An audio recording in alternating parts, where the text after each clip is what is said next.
Hi, everyone. I'm Sam Valenti here. It's another one-on-one interview. And today I'm joined by Arizona Republic beat writer for my beloved Arizona State University Sun Devils, Michelle Gardner, who does such amazing coverage. Michelle, how are you doing today? Not bad considering last night was a loss, but we'll talk about that later. Yes. It was a tough weekend for ASU basketball. So much hype with UCLA, USC coming into town. And fortunately, two tough losses. Couldn't get a win in front of the raucous fans at Desert Financial Arena. How do you think this team, will respond after these losses? Well, they don't have a choice. They've got to bounce back, and they've got to start now picking up some wins over teams they aren't supposed to beat. I mean, you lost one last night that you should have won, a team that you were kind of expected to beat at home. So now it's a matter of you're behind the eight ball, and you got to start picking up wins over teams that you weren't supposed to beat. 11 games left, 7 on the road. That's not easy.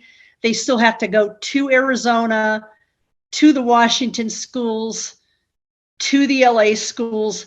That's a pretty tough road to hoe right there. And then the other road trip is the Bay Area schools, which is more manageable. But, the Sun Devils are on the bubble at best when it comes to the NCAA at this point. So they don't have any choice. They've got to be resilient.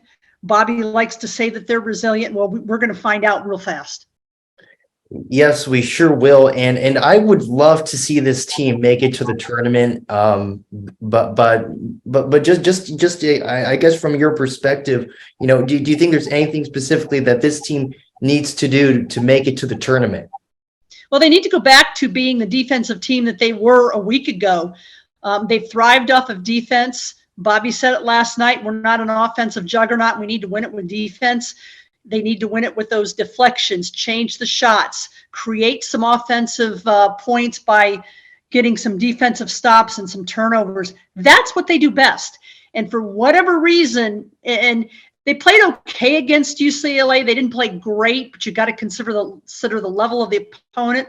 What was the most disappointing last night was the lack of energy and focus. And you could see it literally right at the start. They just didn't seem engaged or focused. And it wasn't so much that they lost the game. It's the way they lost it and just not having that spark that they have had basically the whole season. So I think that's where they need to dig deep, and they need to be resilient now. Yes, absolutely, and hopefully they can show that resiliency. And because like I said, I would love if they could make it to the tournament. I really think that this team could maybe even make maybe just a little bit of maybe a run in the tournament if they got there, hopefully. But we'll have to see how that all shakes out. But right now, I want to get into just your overall career, in journalism. What was your first exposure to sports growing up? Well, this is actually interesting. It was my dad.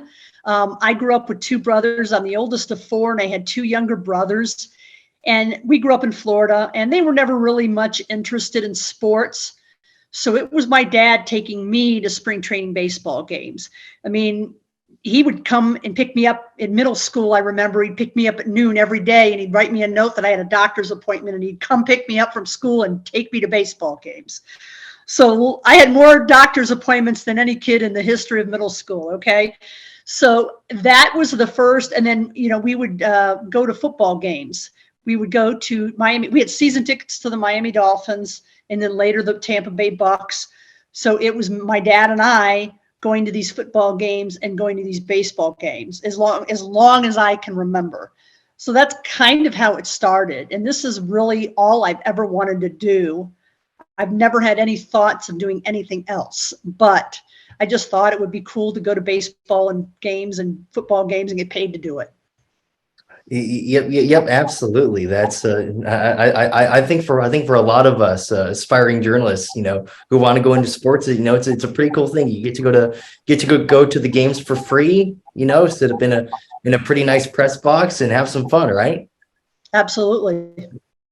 So, and who were your favorite athletes growing up, if you had any? Well, just growing up in Florida, again, I was a Miami Dolphins fan, so Dan Marino, obviously.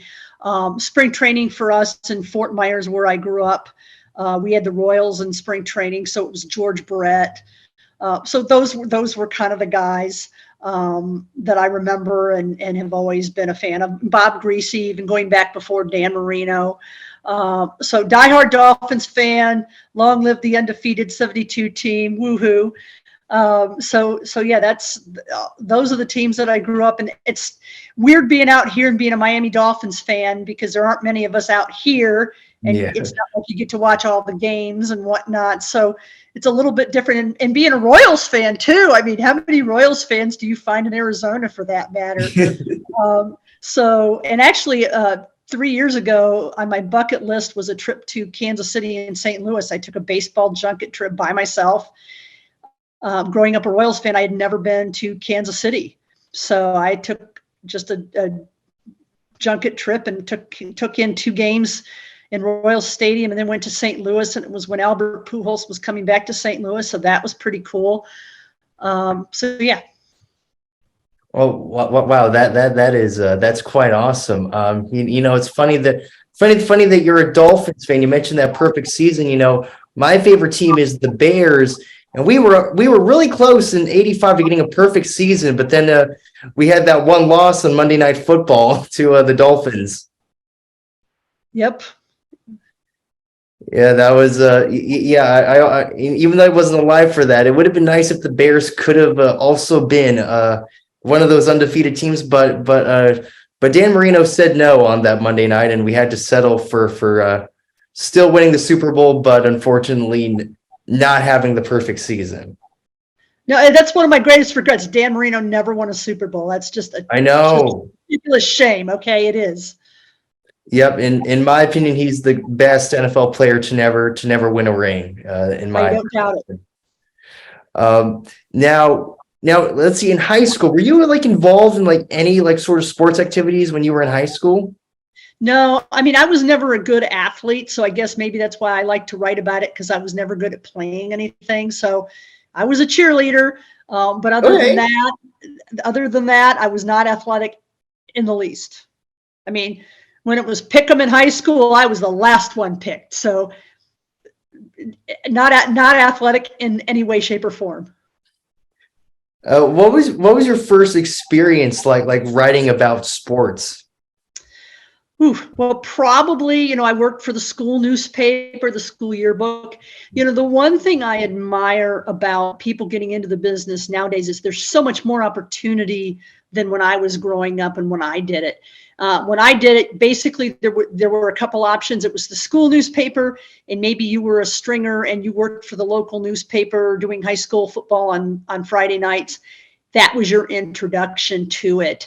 Now I look at Cronkite School and I look at all the opportunities that are out there, whether they're digital platforms or social media platforms, and journalists nowadays. And obviously the print product is probably going to be extinct at some point in not too distant future, unfortunately. But nowadays, young reporters have got so much more in the way of opportunities to grow and learn. I wish I had that when I was growing up, but it's good to see. I look at some of the journalists from Cronkite and whatnot, and I'm just amazed at the talent that I've seen coming out of there now with the youth. Yeah, yes, absolutely, and it's an amazing school, and there's a reason I decided to obviously come here to the Valley was mostly for Cronkite because it's just such an amazing school. You can make all these different kinds of connections with people, so many opportunities. Like you said, it's pretty amazing what is going on here in the Valley. Definitely. Now, speaking of college, you attended Florida, University of Florida. You were a Gator. I am. Where you were I believe you were a reporter for the Independent Florida Alligator, if I have that correct. Yes, that was the first. Like I said, you worked for the school paper, and I did it in high school too, but obviously in college it's a little bit different. So yeah, that was definitely my first taste of it. And then I did some work for the local high school paper, but that's obviously a start. And I interned when I went home from college. I worked at the Fort Myers News Press. That was kind of my first my first dealings with the daily paper. And of course, obviously the hurricane going through Fort Myers, where I grew up.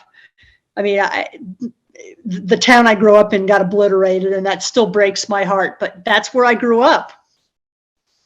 And so what were your favorite memories of covering the Gators, as a student journalist? Mostly I covered some of the smaller sports.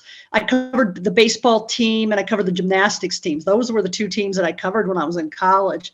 So it's not like I had the opportunity to go out and cover football and men's basketball like I do now. So, and basically when I was at Florida, those sports were very mediocre. So it probably wasn't a lot of fun for those that covered them then. Yeah, and it's kind of interesting because so far in my time here at ASU, I mean the basketball is having a pretty good season now, but the sports have been pretty mediocre during my time here as well. It's only 2 years, but it's been not the best, not quite as hyped up as especially for football, hyped up from the Rose Bowl to not quite there. Right, right.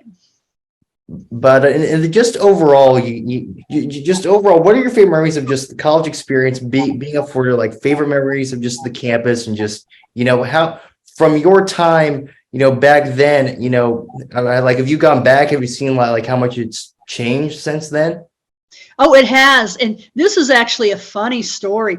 So when I was working in Fort Lauderdale, which is before I moved to California, so I was working for the South Florida Sun Sentinel, and the high school state championships were being held in Gainesville. Oh, not to date myself. So this was probably, I'm trying to think.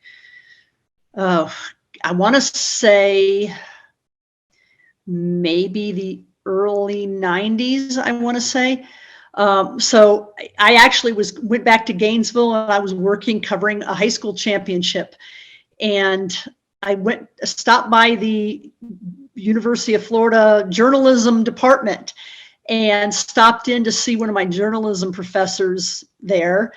He not only remembered my name, he remembered my maiden name, he remembered the year I graduated, and he knew where I was working.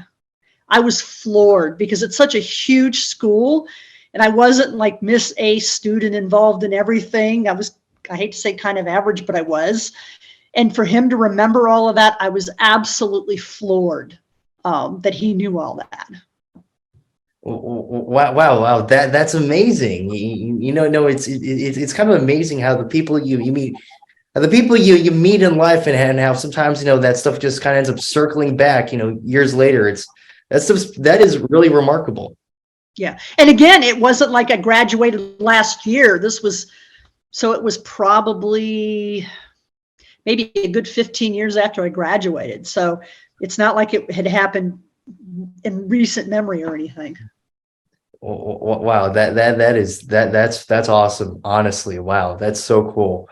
Now after college, after your time in Florida, you stayed in Florida, I believe, and you covered sports, in the state until eventually you actually made a move to California.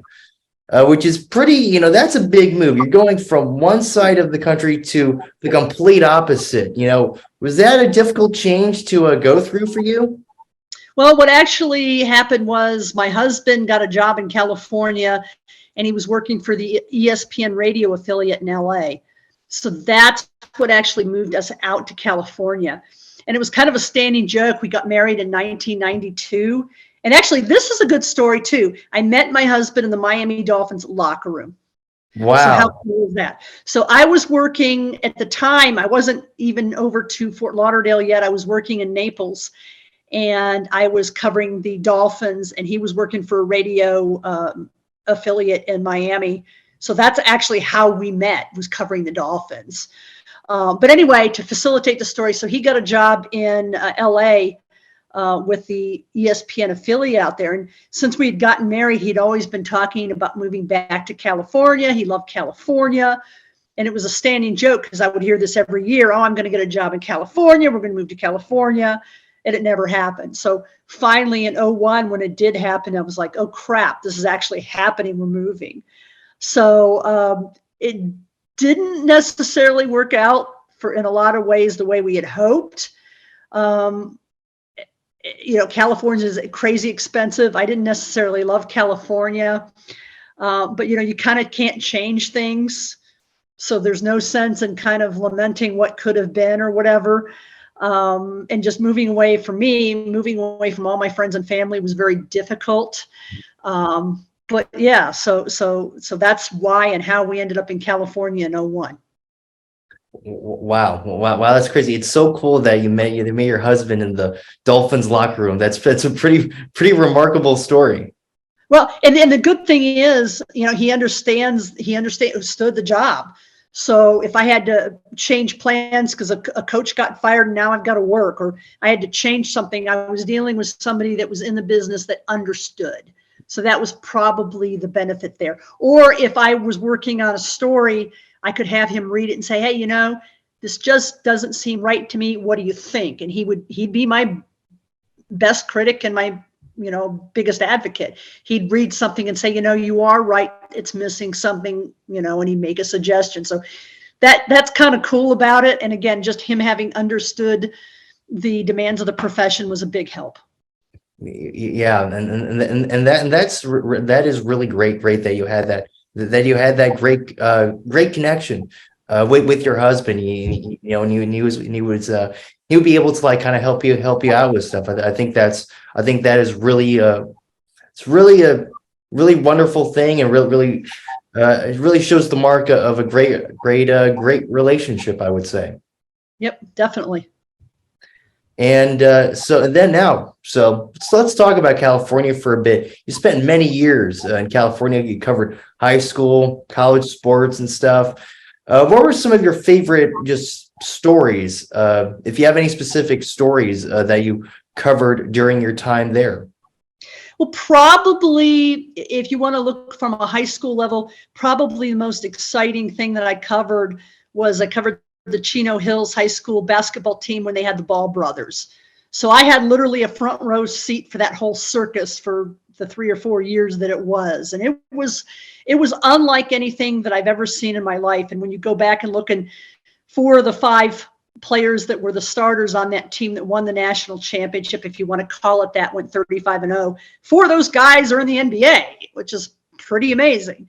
So just following that team and seeing how good they were, and they almost had rock star status. I mean, selling out major arenas. They'd had to move the games from the high school gyms to like arenas because of the demand for tickets and whatnot.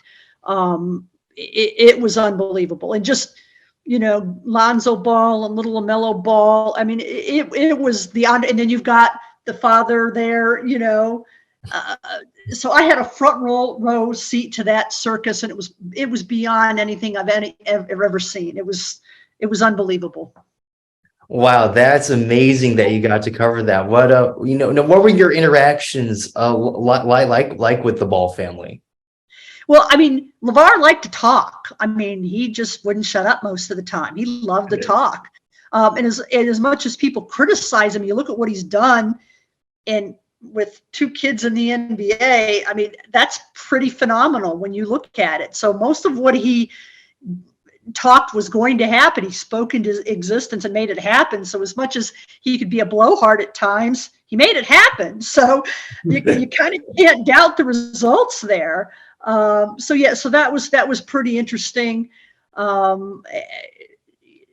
got from as far as a high school thing, that was probably the most exciting.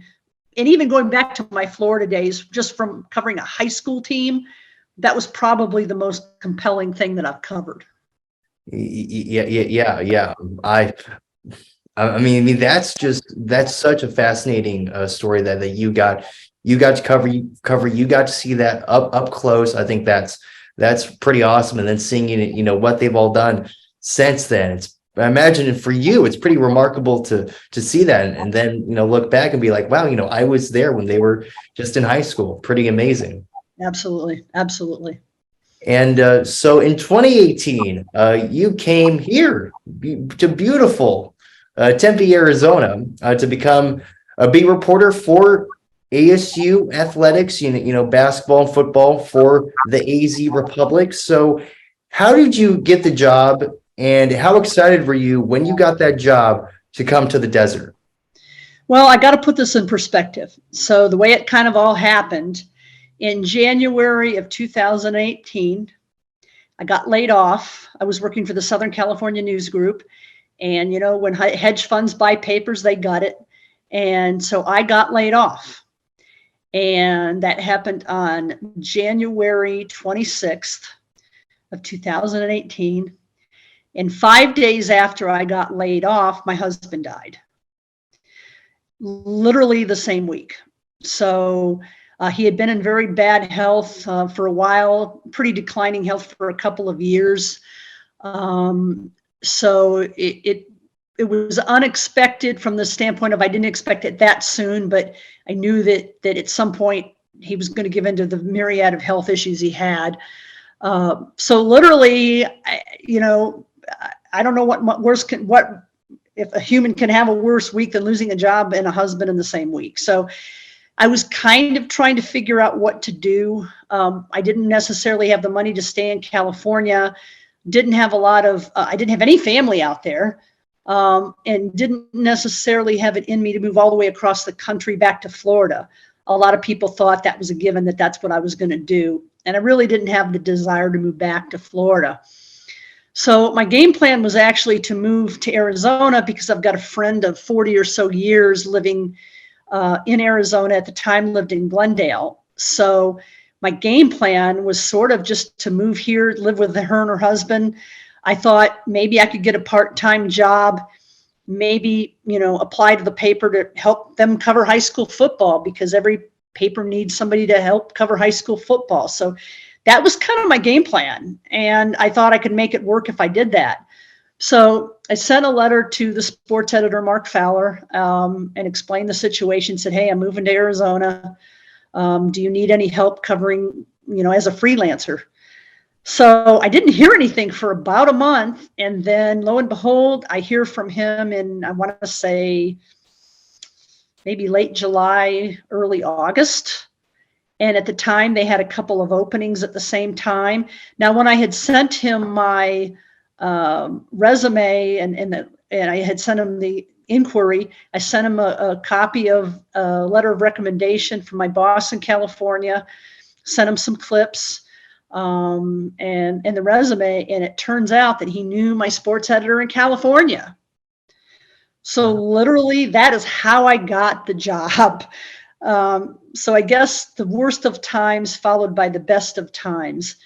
And I was thinking at that point, I was out of journalism with jobs drying up like they are. I had gotten a couple of offers, but they were kind of podunk papers in the middle of nowhere that wanted to pay, a starter salary.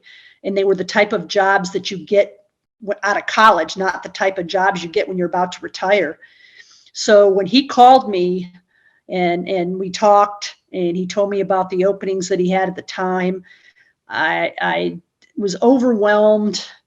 I can't even tell you. Like I said, I thought that I was done in this business, given my age and the lack of jobs out there. I literally thought I was done and I was not going to have a job in journalism anymore. So I don't know if it was divine intervention or what, but when I got the job here and he and I had talked, I just looked at it basically as a second chance at life. I am certainly glad that you are here because you have provided such great coverage for ASU sports during your time here in Arizona. So I'm super glad that you're here, and I think it's amazing that coming here, getting to have such a prominent role, covering covering something that, let's be honest, ASU sports is important to a lot of people. Like Coach Dillingham said in his press conference, this place is special and it's important to a lot of people. And you hold a very important role in covering the sports here, and you do a fantastic job. I'm just so glad to hear that especially after such a tough time, this was able to make things just a little bit better. That's really makes me happy to hear. Well, it's resilience. It's like I look at it now, and as tough as it was, I mean, you have two options in life. You can't give up on life. You got to pick yourself up by the bootstraps and get your crap together and figure out what you're going to do. And it was hard at the time, but I also look at it now and say, well, there's nothing that I'm going to go through in life that could be worse than that. So if I got through that, then I can get through anything. That's kind of the way I look at it now. Yep. Hey, that is a great a positive outlook to have. I can definitely relate to that.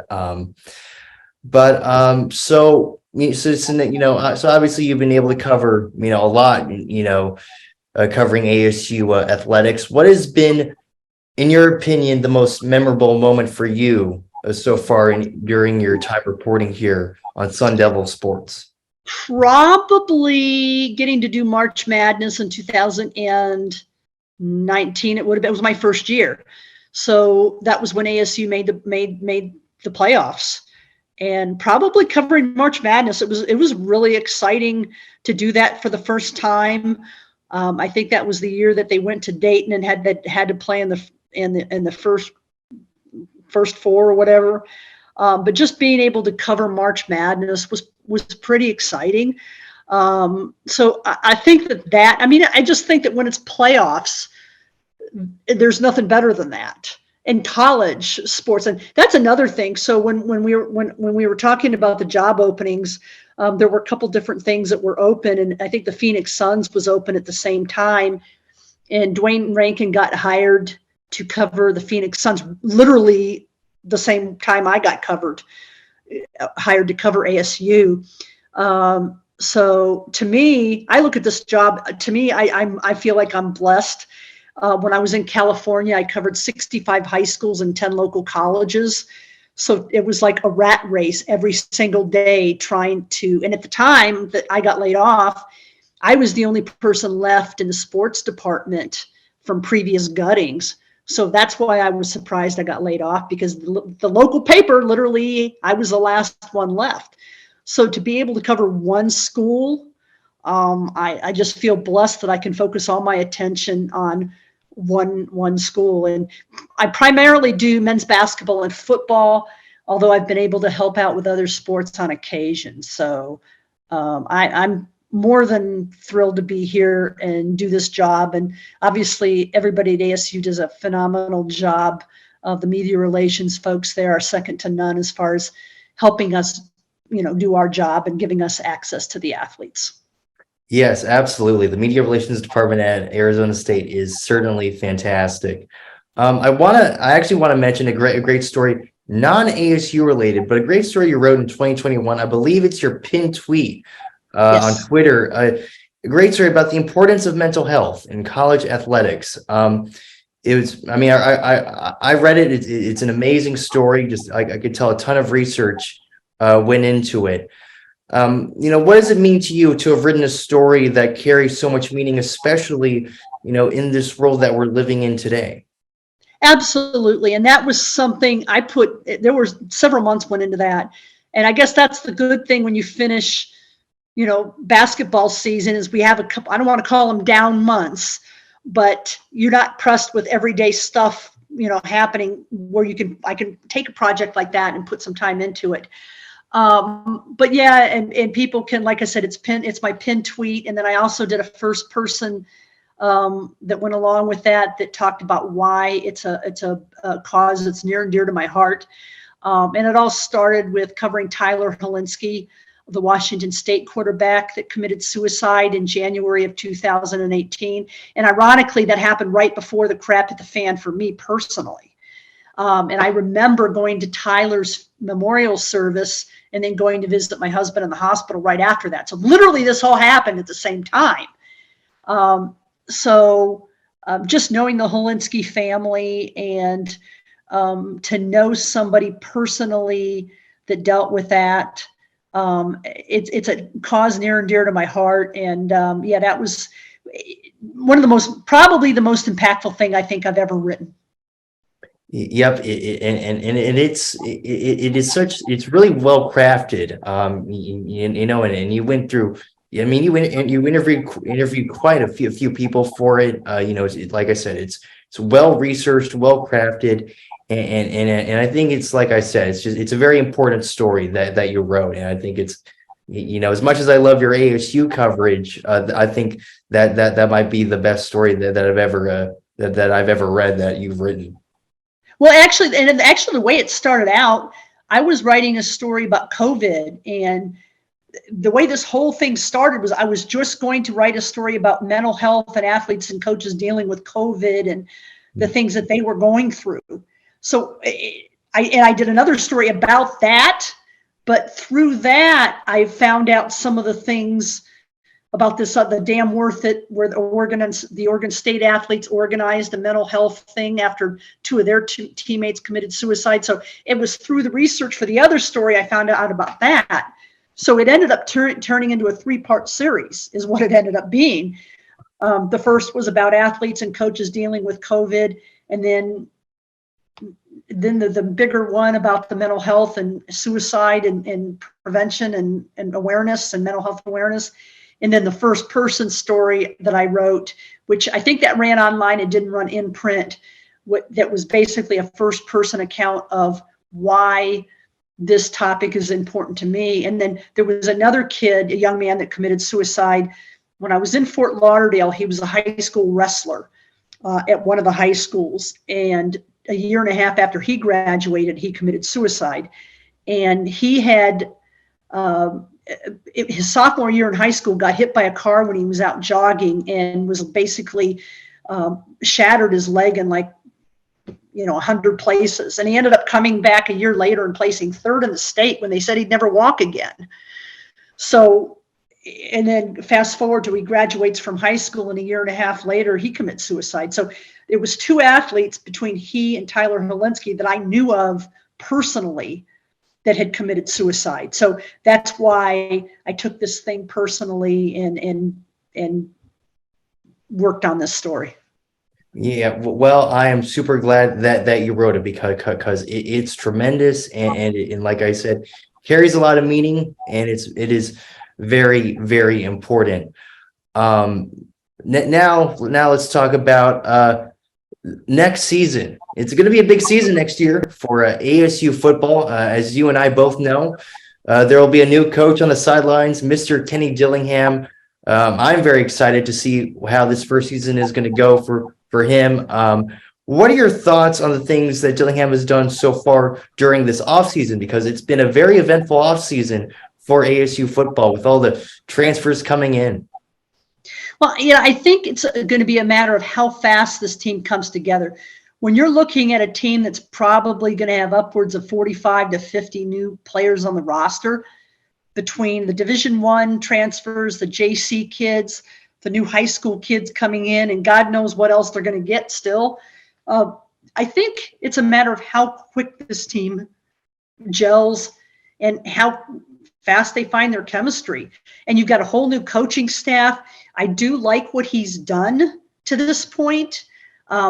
Obviously, I don't know that much about the coaches because we haven't been on the ground yet as far as covering them and seeing them work. I like everything he has said. I like his attitude. I like his passion and his energy.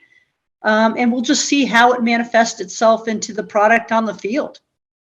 Yeah, it will definitely be interesting to watch, and because from what I'm seeing, a lot of these guys are very talented, but I think it's a question of like you said, how well can they gel together, because this is going to be a very different looking football team from last year. Most definitely. And I mean, I like the fact that some of the young men that went into the portal came back. I think that's huge. So I think we're just going to see. I like the way the schedule shapes up, having 8 home games. I like the fact that some of their tougher games are at the end of the year. So maybe they can find their chemistry and give them a couple of games earlier to work on things, as opposed to last year where they came out of the gate and had Utah, USC, Washington, boom, boom, boom, like right out of the gate. So I think that the schedule lines up for them in that regard too. Yeah, and a note about this schedule, like I believe there were like rumors or like something was going to happen with, with Colorado and like week 0, and we were going to play Dion, and that never happened. Yeah, What Deion likes was all that? Okay, so here's another thing. I covered Deion Sanders in high school. Really? I did. He went to North Fort Myers High School. Yes, he did. Yes, wow. He did. Played football, basketball, and baseball. So, yeah, that'll be interesting if I ever get face to face with him and I can bring up some mutual people that we know. So, yeah, I did see him in high school. Oh wow, that's awesome. Well, I'm sure the Colorado game in Tempe is definitely going to be circled on your calendar. Yeah, it'll be fun. He just comes in with so much bravado; it's almost irritating. I just some of the things just irritate me. Everybody saw the video of him getting up and just telling all the players to leave. Just telling the players there leave. Go ahead. That rubbed me the wrong way. And even him going on national TV on the championship game and popping off about, oh yeah, we're playing ASU in the opener, just prematurely. Like, I don't know that. It was pretty stupid on his part, really. Yeah, but I will say I think it would have been kind of interesting. I think it would have been interesting if that did happen, because you could probably even put that game in, I don't know, maybe at Vegas or even State Farm in Glendale. I think that could have been interesting. No, it was not going to happen. Even if that was the case, ASU would never give up a home game and play it at State Farm Stadium or Vegas. No, not happening. That would have never happened. ASU would not have given up a home game. Yeah. Well, it was. It was an interesting thought for like about 24 hours, and then yeah, I think it got then they put the kibosh on that. Yeah. So, but they'll be coming to Tempe, and it will definitely be a fun game. I know I'm looking forward to it. And then just what's your current outlook on this next season for ASU football? Coming off of a season where they only won 3 games. And, obviously they lost the Territorial Cup. So what's your current outlook on this next season? Well, I think if you can go 500 or have a winning record, that's a step in the right direction. Everybody wants to think you're going to win every game, and that's just not happening. Okay. It doesn't work that way. There are too many newcomers on this team. I just can't see them all of a sudden, just because Dillingham's got passion and energy, they're going to come up and challenge for the Pac-12 title. I just think that's unrealistic. Yeah. And let's be real. We're talking about Always Something University here. So good things aren't supposed to happen to us right here. Yeah. We're used to dealing with this team. I think if you've got to start somewhere and you've got to build a program. And I think if he could win 6 games and win the Territorial Cup back, I think that would be a step in the right direction. I mean, the fan base is already pretty energized and enthusiastic about what they've seen and heard from him. I think that would be a good first step. And if anything on top of that, if they were to qualify a bowl, that's even better. That would be the icing on the cake if they could get that far. Like, I mean, you look at their schedule, and okay, so they lose, I think they lost Oregon State and Stanford off the schedule, and they got Cal and Oregon. And Oregon's going to be a tough game. USC is going to be tough. UCLA is going to be tough. Utah is always tough. So they don't really have a lot of gimmies on that schedule. And you look at their non-conference schedule, and one of them is Oklahoma State. That's going to be tough. Fresno State's usually tough. So it's not like, in Colorado is one of the gimmies that's been on there for the last couple of years, and that's probably not a gimme now either. So I just don't think there are enough games on that schedule that are gimmies that you can automatically think that it would be easy to win maybe more than 6 games. Yeah. And I am in total agreement with you there. I think it would be pretty amazing if ASU could get bowl eligibility next season. I think that would be an amazing accomplishment, especially with the tough schedule but we'll see how it all shakes out. Obviously, it would be great if just I personally think that anything above what happened, last season would be a step in the right direction because last year was, I mean, aside from the Washington game, pretty much that was, yeah. It was not fun. Yeah, pretty much. But last question I got for you. What advice do you have for aspiring sports journalists? Well, kind of like I mentioned before, get your feet wet doing as much work as you can for as many different people as you can. You know, get an internship somewhere, seek out advice from people that you respect, people whose work you've read. But like I said before, the young people nowadays have a lot of options. And those all can lead to very valuable connections down the road and lead to future employers down the road. So work for as many people as you can, get your work seen, get feedback on your work, and go from there. And like I said, there are so many more platforms now. It's not like when I was in college or coming out of college and you basically worked for the newspaper and there weren't these other team websites and whatnot. So there's a lot of availability out there. And also I would say you've got to get digitally trained and versed. I mean, we didn't have Twitter and TikTok and video stuff when I was in college. So you've got to learn the digital side of the media too now.